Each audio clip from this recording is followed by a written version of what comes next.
Salut les anticonformistes, c'est JB. Et en cette période de vacances, j'ai décidé de faire un bonus de fête et je vais donc reposter des anciens épisodes parce que peut-être que tu n'as pas tout écouté et c'est normal. Donc des épisodes qui ont bien marché, qui ont l'air d'avoir bien plu. Ce sont des anciens épisodes qui étaient enregistrés dans des conditions un peu, on va dire, à la rustique, donc le son n'est pas toujours exceptionnel, mais ils sont toujours intéressants. Donc aujourd'hui l'épisode parle de gross hacking. J'ai réécouté, je dis pas trop de conneries, donc j'espère que ça t'instruira et que ça te plaira. N'hésite pas, tu le sais, à mettre un avis sur iTunes, à me suivre sur les réseaux sociaux. Je te souhaite une bonne écoute. Aujourd'hui donc, on se retrouve pour parler de gross hacking. On va voir qu'est-ce que c'est que le gross hacking, parce que c'est un truc dont on entend parler absolument partout maintenant. Est-ce que c'est juste une mode ou est-ce que c'est un vrai outil qu'on peut utiliser dans n'importe quelle situation? On va voir ça. Je vais te donner des exemples et savoir aussi si on peut l'appliquer à n'importe quel type de business et si oui, comment. Alors le gross hacking, c'est quoi? Donc bien sûr, c'est un terme américain qui vient des USA et ça consiste tout simplement à hacker, on va dire, l'ancien marketing. Le problème du marketing classique, on va dire, c'est que c'est coûteux, que ça prend du temps et que ça demande des ressources importantes. Le gross hacking, c'est quoi? Ça consiste à diminuer les coûts et à augmenter l'efficacité. Ça ne va pas se concentrer sur des méthodes marketing classiques, ça va utiliser des outils modernes et le principe même, ça consiste à tester, à traquer et à évaluer l'efficacité d'une méthode. Donc, par exemple, on va lancer un produit et le faire évoluer. Admettons Airbnb. Airbnb au début, donc c'était un site de bed and breakfast, donc tu venais chez les gens, tu dormais et tu avais un petit déjeuner. Et aujourd'hui, c'est totalement différent. Pourquoi? Parce qu'ils ont évolué et qu'ils ont appliqué de nombreux principes de gros hacking qu'on va voir tout de suite. Mais également un point important dans le gros hacking, c'est que tous ceux qui l'ont appliqué et qui l'ont bien appliqué sont toujours concentrés à faire évoluer leurs produits, mais aussi à regarder ce qui manquait pour que leurs produits deviennent connus et international ou interplanétaires, ce que tu veux, ça dépend de ton ambition. Donc pour reprendre l'exemple de Airbnb, donc comme je te l'ai dit au début, c'était un simple site de bed and breakfast, puis les créateurs se sont vite rendus compte que ça allait pas forcément marcher autant que ce qu'ils espéraient, et ils ont commencé donc par, on va dire, hacker le site Craigslist. Donc Craigslist, c'est quoi? C'est un peu comme c'est le bon coin américain en fait. Et donc ils ont commencé à, grâce à un petit hack informatique, à poster leur annonce en plus donc sur le site Airbnb, mais en plus sur Craigslist. Craigslist qui est donc comme le bon coin en France, qui a beaucoup de trafic, et donc ce qui leur a permis d'avoir beaucoup de trafic, et ça dès le début. Donc forcément, c'était pas forcément la façon la plus légale, mais ça a marché, ils ont eu beaucoup de trafic, mais ensuite ils ne sont pas arrêtés là, puisque donc ils ont complètement abandonné l'idée du petit déjeuner, ils sont concentrés sur le Airbnb qu'on connaît maintenant, et afin d'apporter plus de valeur, ils ont également proposé aux premières personnes, donc les premiers mois où Airbnb est devenu ce qu'on connaît maintenant, des photos de professionnels, où des professionnels allaient venir donc chez les gens qui voulaient mettre leurs biens en location sur Airbnb, pour prendre des photos professionnelles de leur appartement, maison, ce qu'ils voulaient louer. Comme ça mettait bien en valeur les biens des gens, et en plus, ça donnait une meilleure image de Airbnb qui faisait moins, on va dire, site un peu d'occasion glauque, et avec des belles photos professionnelles, ça attirait plus de gens. Un autre site qui est très connu aujourd'hui et qui a mis ça en application, qui a utilisé des principes de gross hacking, c'est Dropbox. Alors Dropbox, donc en gros, grossièrement, c'est un site sur lequel tu peux déposer des fichiers. Et donc Dropbox, un principe qui peut paraître ultra simple mais ultra efficace, ils ont offert pour chaque invitation du stockage supplémentaire. Donc par exemple, tu invitais un ami et tu avais, on va dire, 100 mégabits de stockage supplémentaire. Et du coup, une fois que Dropbox est lancé et qu'ils ont mis ce principe en place, leur nombre d'utilisateurs a été multiplié par 10 dans les mois qui ont suivi. Un autre exemple également de cross hacking, c'est Apple. Donc là, c'est un exemple tout simple qui est ultra facile à mettre en œuvre, c'est qu'ils ont tout simplement rajouté à la fin de leur email, et je pense que tu le connais, envoyer de mon iPhone. Donc ça peut paraître simple, on peut se demander la valeur que ça apporte, mais ça apporte énormément de valeur, puisque tout simplement, les gens, quand ils reçoivent un email, ils sont toujours rappelés par cette marque que c'est envoyé par un iPhone. Et un autre vieux hack d'Apple qu'on oublie maintenant parce que c'est devenu la norme, c'est à l'époque où ils ont sorti le premier iPod, Apple était les seuls à avoir mis en place des écouteurs blancs.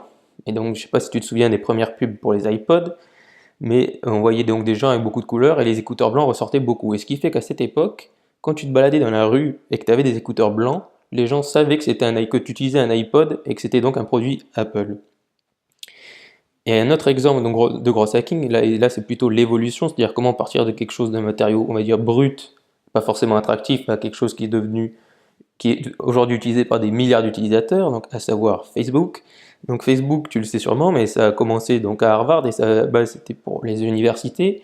Puis petit à petit, ils sont adaptés et ils sont devenus mondiaux pour aujourd'hui créer le premier réseau social du monde que tu connais. Mais alors, c'est vrai que quand on voit ça, on peut se demander comment, donc c'est bien joli, mais la plupart de ces exemples, ce sont des startups, c'est des trucs américains. On est là, on se demande comment on peut l'appliquer à son propre projet. Je sais pas si tu as un blog, un site internet ou une chaîne YouTube, peu importe, ou même un restaurant, hein, des biens où tu vends des biens physiques. En fait, le gros hacking est un principe qui peut s'appliquer à n'importe quel type de business. Que tu aies une boulangerie, donc un site e-commerce ou un blog, tu peux l'utiliser. Un exemple, admettons qu'il y ait deux restaurants qui vendent exactement les mêmes produits, mais qui veulent devenir, on va dire, parce qu'ils se rendent compte que les réseaux sociaux sont importants, qui veulent avoir des likes sur Facebook et une page Facebook, on va dire, avec de la visibilité. Donc les deux restaurants choisissent deux stratégies différentes. Il y en a un qui va choisir d'acheter et de payer de la pub Facebook, donc qui va dépenser de l'argent, et l'autre qui va décider d'offrir par exemple 10 euros de réduction ou du poulet ou un plat gratuit si tu invites tes amis à liker la page. À ton avis, lequel va avoir le plus de résultats en moins de temps et le plus économiquement viable possible? C'est celui qui va proposer des coupons et des réductions ou un plat gratuit. Déjà, il va dépenser moins, parce qu'au final, si tu calcules, tous les gens qui vont inviter ne viendront pas récupérer leur coupon ou viendront manger gratuitement. En plus, c'est pas comme si tu faisais un restaurant 5 étoiles et que ça coûtait, tu vendais du caviar.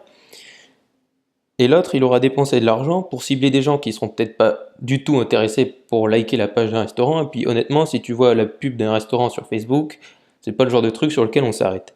Tandis que si tu reçois une invitation et que toi aussi, du coup, si tu reçois une invitation, tu auras le même message qui te propose d'inviter un autre ami pour recevoir et aller manger gratuitement.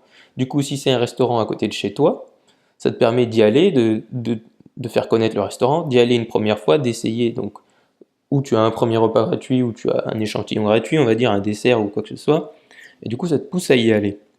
Tandis que la Facebook, peut-être que tu vas le connaître, mais il va falloir, un, que tu t'arrêtes sur la pub, deux, que tu cliques pour que tu ailles voir en plus sur ce que propose ce restaurant, et ensuite que tu ailles faire la démarche d'aller au restaurant pour dire bon, je vais aller essayer. Alors que si tu reçois une invitation déjà d'un ami, ce qui est beaucoup plus puissant qu'une pub Facebook, que cette invitation te propose du coup, si tu invites aussi un ami de recevoir un plat gratuit, tu as forcément beaucoup plus envie d'aller essayer que si c'était une pub Facebook classique. Et donc ce principe, donc pour l'exemple du restaurant, tu peux l'appliquer à une boulangerie, tu peux l'appliquer à plein de commerces, mais aussi bien sûr à un blog. Et d'ailleurs un exemple de gros hacking qui est un peu vieux maintenant sur le mode du blogging que je déconseille parce que je trouve ça un peu, on va dire, rebutant et ça revient tout le temps sur les blogs un peu professionnels où des gens ont suivi des formations web marketing, c'est les e-books. Ça, c'est un exemple de gros hacking, c'est-à-dire qu'on propose du contenu gratuit contre un email. Donc c'est une façon très efficace de récupérer des emails. Donc moi je trouve ça un peu énervant de toujours aller sur des blogs où tu vois un e-book et que bien sûr on te demande ton adresse email pour recevoir ce super e-book. Bref, c'est pas le sujet d'aujourd'hui. Mais c'est un exemple de gros hacking appliqué au blog. Tu peux faire la même chose, donc trouver comment tu pourrais avoir par exemple plus de likes sur une vidéo YouTube. Un autre exemple, par exemple, c'est les youtubeurs qui organisent des concours pour gagner des trucs, peu importe le produit, où ils te proposent donc de liker, partager, que ce soit sur Twitter ou sur Facebook, et ensuite donc de mettre un commentaire, etc., etc.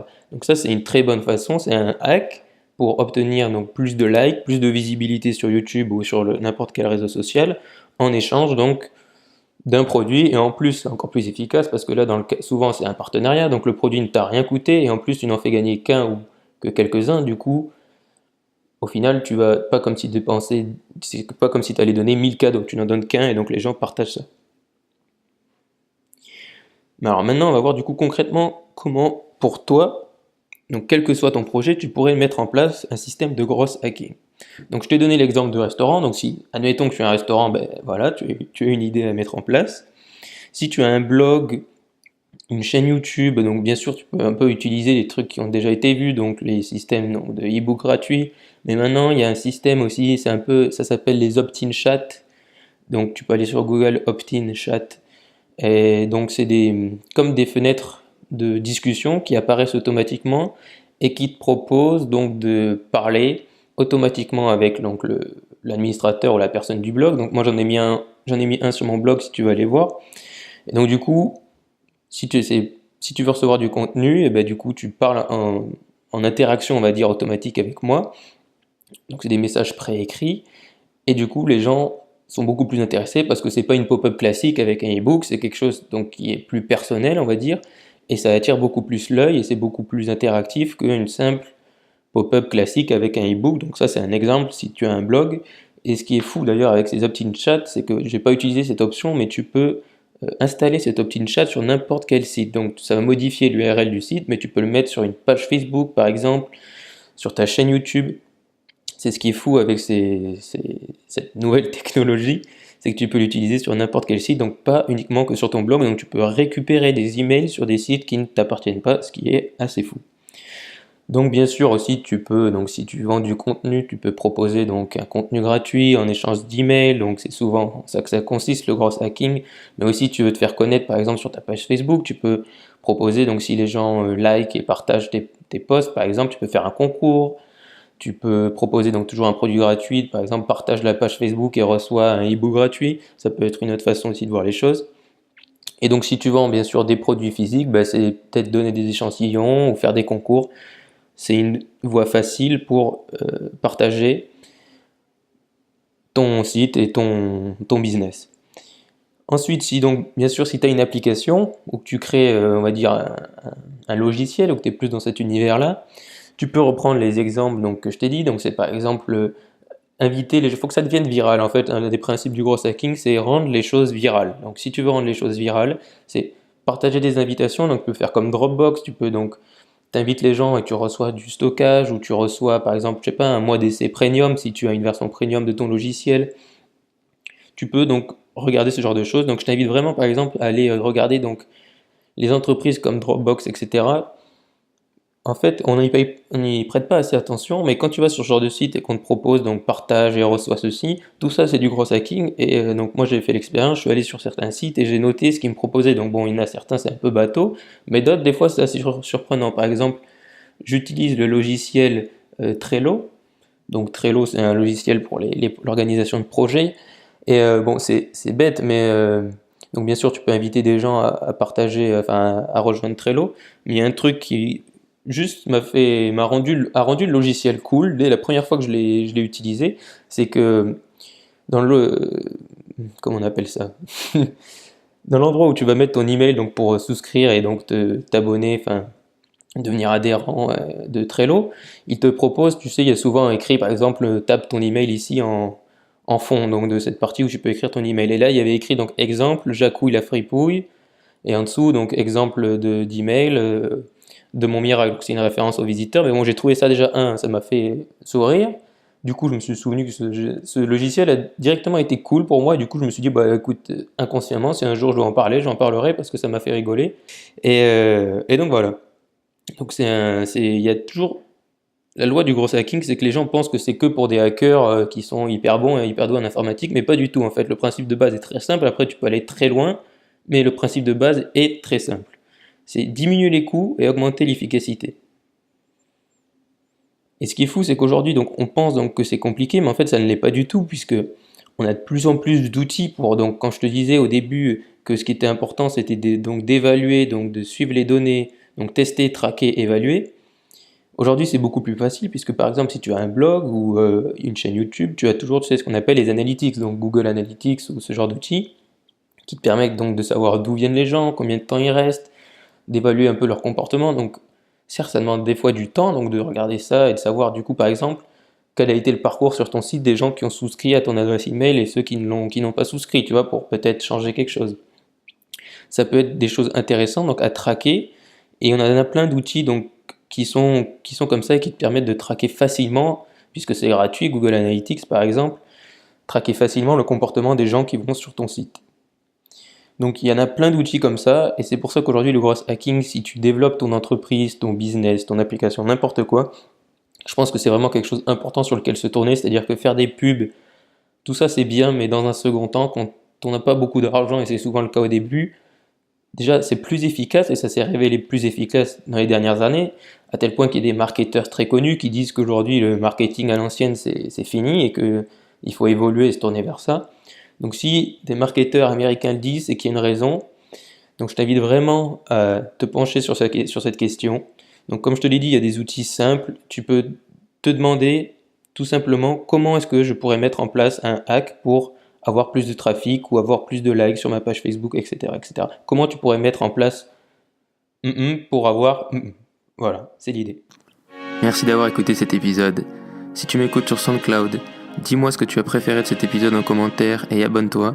Sinon, si tu m'écoutes sur Apple Podcast, je t'invite également à t'abonner et à me laisser un avis, c'est ce qui aide le plus ce podcast.